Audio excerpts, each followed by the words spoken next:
আমি আসছি আজকে 15-16 বছর রেস্টুরেন্ট থেকে বাজার করি সবসময়।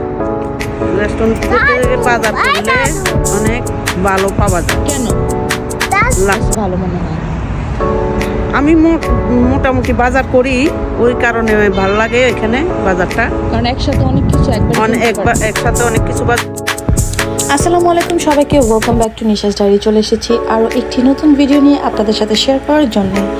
আজকে আমরা যাচ্ছি হচ্ছে গিয়ে বাজারে। আলাইনা অনেক সুন্দর করে রেডি হয়ে বের হয়েছে, বিকজ সে মনে করেছে আমরা শপিংয়ে যাচ্ছি, আসলে আমরা বাজারে যাচ্ছি। এনিওয়ে, আমার শাশুড়িকে আমি সবসময় দেখেছি বিয়ের পর থেকেই যে সবসময় সে মাসের বা 2-3 মাসের বাজারটা সে একবারে করে ফেলে, এবং আই থিঙ্ক এটা গুড আইডিয়া। এবং আমি আমার শাশুড়ির কাছ থেকে এই জিনিসটা শিখেছি, আসলে এটা খুব ভালো হয়। বিকজ যেহেতু আমরা সবাই এখানে কাজ করি, টাইম মতন আসলে সব কিছু সবসময় করা সম্ভব হয় না, বাট অ্যাটলিস্ট আপনার যেসব গ্রোসারি আইটেমগুলো আপনার নিত্য প্রয়োজনীয় সেগুলো যদি আপনার বাসায় মজুদ থাকে, তো সেটা আসলে একবারে করে রাখাটাই বেটার।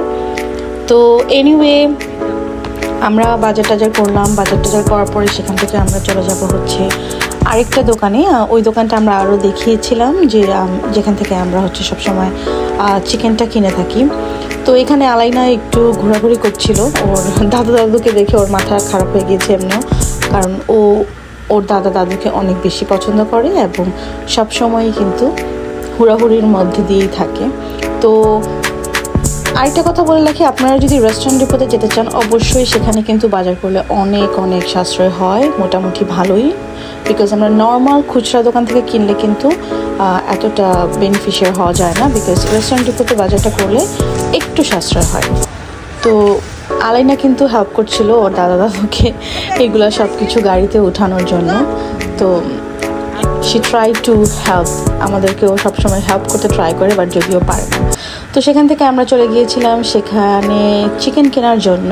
তো ওখান থেকে আমরা একটু হালকা পাতলা চিকেন, তারপরে হাঁসের ডিম, এগুলো সবাই কিনে তারপরে বাসায় চলে এসেছি। এখানকার চিকেনগুলো কিন্তু আপনি একটু দেশি মুরগির স্বাদটা পাওয়া যায় এখানকার চিকেনগুলো, বিকজ একদম ফ্রেশ আপনাকে চিকেনটা কাট করে দিবে। তো এটার জন্য আর কি টেস্টটা একটু ভালো পাওয়া যায়। আদারওয়াইজ তো ফ্রোজেন জিনিস আমরা এখানে খেতে খেতে পুরাই আমরা টায়ার্ড এবং অভ্যস্ত হয়ে গিয়েছি। তো এখানে কিন্তু হাঁসের ডিম ছিল, তারপরে রাজহাঁসের ডিম ছিল, কোয়েলের ডিম ছিল।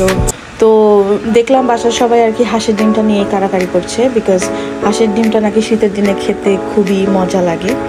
তো এনিওয়ে, তারপর হচ্ছে আমরা একটুখানি আলাইনা যেহেতু এসেছে, ও এখন একটু চিকেন দেখবে। এরপরে আমরা অন্য রুম থেকে যেখানে লাইভ চিকেনগুলো রয়েছে সেখান থেকে কিন্তু আপনি চাইলেও চুজ করতে পারেন, যে আপনি যদি না জানেন কোন মুরগিটা কিনতে চান, তো আপনি কিন্তু এখানে এসেও চুজ করতে পারবেন যে কোন চিকেনটা আপনি কিনবেন। তো আলাইনাকে আমরা একটু এখান দিয়ে চিকেনটা দেখিয়ে তারপরে আমরা হচ্ছে গিয়ে চলে যাব, বিকজ আমাদের চিকেন অলরেডি প্রিপেয়ার হয়ে গিয়েছে। আশা করছি ভিডিওটা আপনাদের কাছে ভালো লেগেছে। ভালো লাগলে অবশ্যই শেয়ার করবেন ফ্রেন্ডস অ্যান্ড ফ্যামিলির সাথে, অ্যান্ড লাইক দিয়ে অবশ্যই পাশে থাকবেন।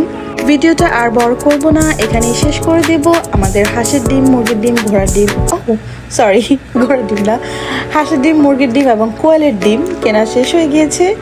আমরা এখন এখান থেকে বাসা চলে যাব। So we are done for the day, and next week off ডেতে আবার কোথাও না কোথাও যাওয়া হবে, নিশ্চয়ই বাজারে অথবা অন্য কোথাও, কারণ আপাতত ঠান্ডা, কোথাও ঘোরাঘুরি হচ্ছে না, ঘোরাঘুরির ব্লগ আসবে না।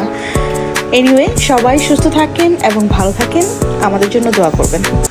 আজকের মতো আল্লাহ হাফেজ।